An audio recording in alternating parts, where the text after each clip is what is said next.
নমস্কার বন্ধুরা, অভিপিউর হেসেল পরিবারে তোমাদের সবাইকে জানাই স্বাগত। গ্রাম বাংলার একটি দারুণ স্বাদের পদ হলো কচুরলতি।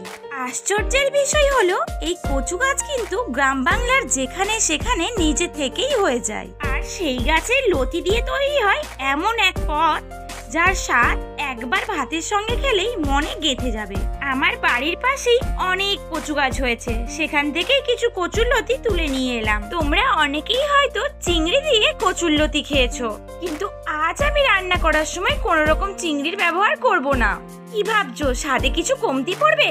একেবারে না। চিংড়ি মাছ ছাড়াও কচুরলতি এত টেস্টি হতে পারে, সেটা জানতে হলে তোমাদের এই পুরো রেসিপিটা দেখতে হবে। একেবারে ঘরোয়া স্টাইলে অল্প উপকরণে অল্প সময়ে তৈরি হয় এই দুর্দান্ত স্বাদের পদটি, যা ভাতের সঙ্গে একেবারে জমে যাবে।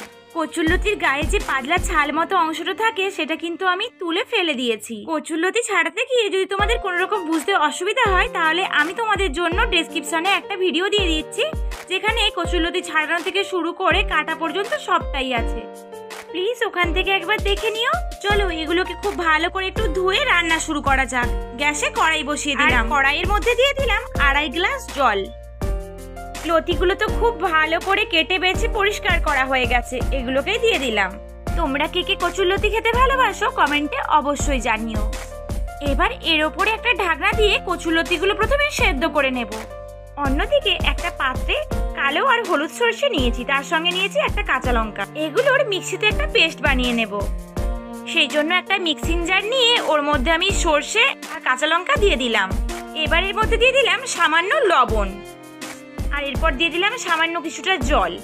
এবার চলো মিক্সিতে পেস্টটা বানিয়ে নিই। লবণ আর কাঁচা লঙ্কা দিয়ে সরষে পেস্ট করলে কিন্তু সরষে একেবারে তিতে লাগবে না। ওইদিকে চলো কচুরলতি আমার সেদ্ধ হয়ে গেছে। কচুরলতি সেদ্ধ হতে কিন্তু খুব একটা বেশি সময় লাগে না। চলো তোমাদের একটু দেখিয়ে দিই এগুলো সেদ্ধ হয়েছে কিনা। দেখে বুঝতেই পারছো কচুরলতি একেবারে সেদ্ধ হয়ে গেছে। এবার আমি নামিয়ে নেব, আর এক্সট্রা জলটা ফেলে দিয়ে কচুরলতিগুলো একটা পাত্রের মধ্যে রেখে দিলাম। এই রান্না করার জন্য আমার আর লাগবে 2টি মাঝারি সাইজের পেঁয়াজ, একটা মাঝারি সাইজের টমেটো আর 2টি কাঁচা লঙ্কা।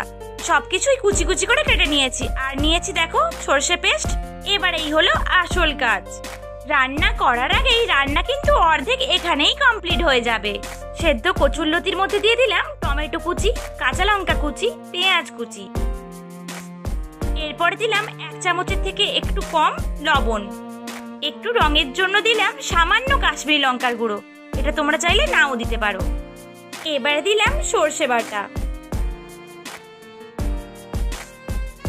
তারপরে দিলাম 1 চামচ হলুদ গুঁড়ো, দিলাম 1 চামচ জিরা গুঁড়ো, সব শেষে দিয়ে দিলাম 4 চামচ সরষের তেল।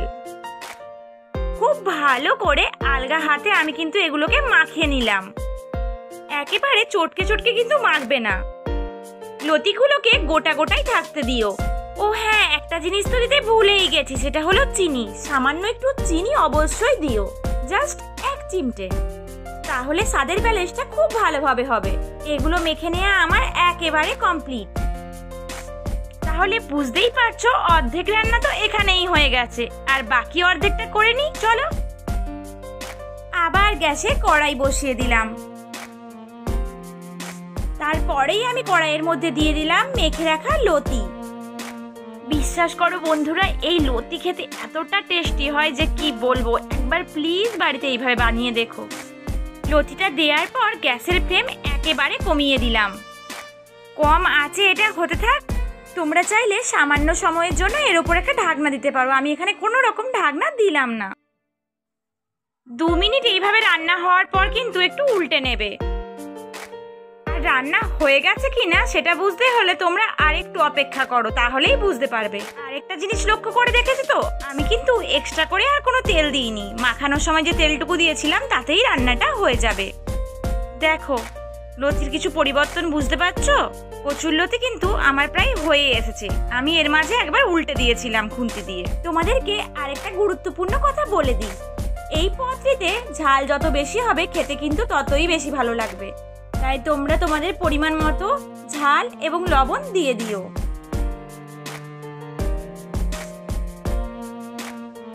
চলো খুন্তি দিয়ে আর একটু উল্টে পাল্টে নিই। আর একটা কথা, তোমাদের হয়তো মনে হতে পারে সর্ষে বাটা দেয়া আছে, রান্নাটা বোধহয় তেতো হতে পারে, কিন্তু বিশ্বাস করো বন্ধুরা, একটুও তেতো লাগবে না। রান্না আমার পুরোপুরি হয়ে গেছে, এবার নামিয়ে নেব।